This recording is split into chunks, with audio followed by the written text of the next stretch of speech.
शाळेची प्रगती झाली पाहिजे, विकासही साधता आला पाहिजे. आणि हे सर्व एवढा मोठा हा शिवधनुष्य कसा पेलावा हा प्रश्न होता. आणि आम्हाला शक्य झालं नसतं, पण सोमण सरांनी पूर्ण आपला हा जो परिवार आहे, नूतन विदर्भ शिक्षण मंडळ अंतर्गत कार्य करणारा आपला हा कर्मचारी वर्ग हा सगळा एकत्रित केला. आणि 1 आणि 1 11 झालो. 1 आणि 1 2 न होता आपण 1 आणि 1 11 झालो. याच्यातून एक मार्ग मिळाला की जसं एखादा लग्न सोहळा असतं तर सगळे जेव्हा आपल्या आप्तस्वकीय एकत्र येतात तेव्हा जी घरच्या मंडळीची हिंमत येते की नाही आता व्यवस्थित पार पडेल, तशी हिंमत आम्हाला आली. त्याच्यानंतर आम्ही काहीच नाही पाहिलं, आम्ही फक्त शाळेतलं बघितलं, पण बाकीचं तुम्हाला एकवटणं, तुम्हाला सगळे कामं देणं, तुमच्याकडून जबाबदारीने ते करून घेणं, हे सगळं सोमण सरांनी घडून आणलं. आणि म्हणूनच हा इतक्या मोठ्या प्रमाणामध्ये म्हणजे 100% सक्सेसफुल असा हा प्रोग्राम झाला. इतकंच नाही, तुम्ही फक्त म्हणजे आज हे फुल देऊन तुम्ही जे काम केलं किंवा जे उपकार केले असं म्हणेल मी, म्हणजे आमच्या शाळेवर, ते फुलांनी आम्हाला असं कमी करायचं नाही की तुमची कृतज्ञता व्यक्त करून त्याच्यातून मोकळं व्हायचं नाही आहे. याच्यातून एक मेसेज हा पण घ्यायचा आहे, म्हणजे फक्त तुम्ही श्रम नाही दिले, आपला वेळ नाही दिला, तर आर्थिक पण मदत केली. म्हणजे पहिला जो कार्यक्रम आपला सक्सेसफुल झाला तो सक्सेसफुल झाला फक्त तुमच्या सगळ्यांच्या त्या मदतीमुळे. ती आर्थिक मदत जी होती ती अतिशय मोलाची होती.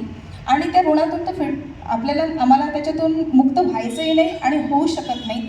पण आज सर्व न्यू हायस्कूल मेन परिवारातर्फे मी आपल्याला एक आश्वासन देते की अशाच प्रकारे पुढचे आपले जे कार्यक्रम असतील आपल्या संस्थेच्या इतर संस्थांचे, आपण सगळे अशाच प्रकारे सर्व परीने एकत्र येऊन पार पाडू, तरच आपण या अमरावतीमध्ये आपल्या संस्थेला एक भक्कमपणे उभं राहण्याची शक्ती देऊ शकू.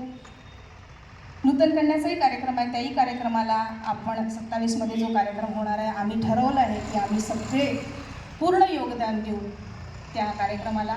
आणि परत एकदा सांगते की सोमण सर हे जे नेतृत्व आहे, हे नेतृत्व जर असं राहिलं तरच शाळेची आणि या संस्थेची प्रगती आहे असं मला वाटते. म्हणजे पडद्याचा रंग,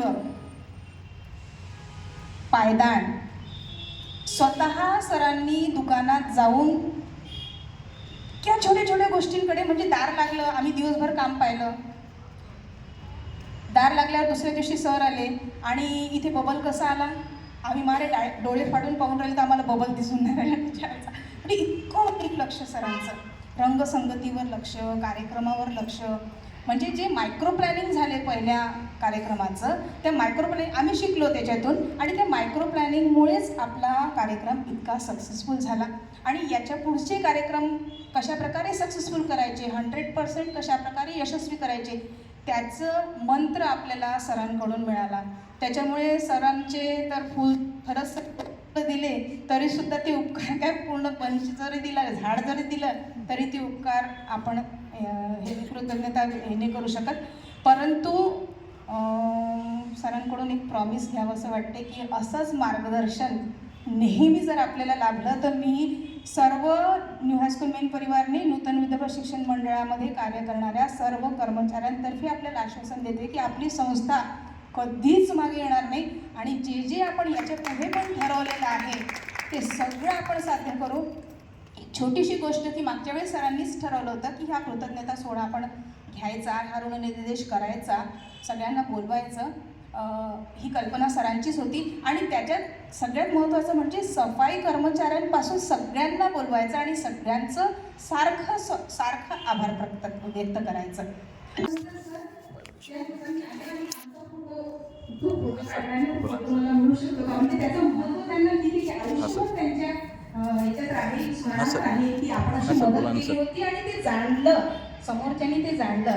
अनिल भाऊ झाले किंवा इतर लोक झाले, आपले सुरेश भाऊ झाले, तर यांनी तर मेहनत केली, प्रश्नच नाही. त्यांनी तर कदाचित आपलं काम आणखून केलं असेल, परंतु त्याची जाण आपण ठेवली आणि ती कल्पना सरांची होती आणि म्हणून आजचाही कार्यक्रम हा आपण अशा पद्धतीने घेतो आहे. हा ऋणनिर्देश आहे, परंतु इथे आपण ऋणातून मुक्त होणार नाही. तर अशाच प्रकारे आपण प्रत्येक वेळेला एकत्र येऊन काम करू असंच याच्यातून हा संदेश आपण देऊ इच्छितो, मला असं वाटतं. आणि मी तुम्हा सर्वांचे शब्दांनी आभार मानते आणि पुढे पण अशाच प्रकारे आपण एकत्र येऊन काम करू अशीच अपेक्षा करते आणि या ठिकाणी माझे 2 शब्द थांबवते. धन्यवाद.